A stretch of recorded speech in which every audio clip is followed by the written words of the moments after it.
दर महिन्याच्या 1 तारखेला तुम्हाला IMS सुरू केलं की तुम्हाला इमिजिएटली मंथली बॅकअप ड्यू दाखवेल.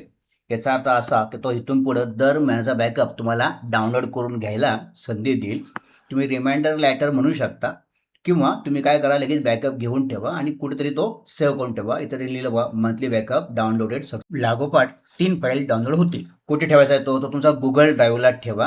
ह्याच्यामध्ये तुमचे या महिन्यातले म्हणजे मे महिन्यातले जवळजवळ सगळे, इथं तारीख लिहिली बघा, 31/5 पर्यंत. ठीक आहे, 31 तासपर्यंतचा सगळा डेटा तिथं आलेला आहे.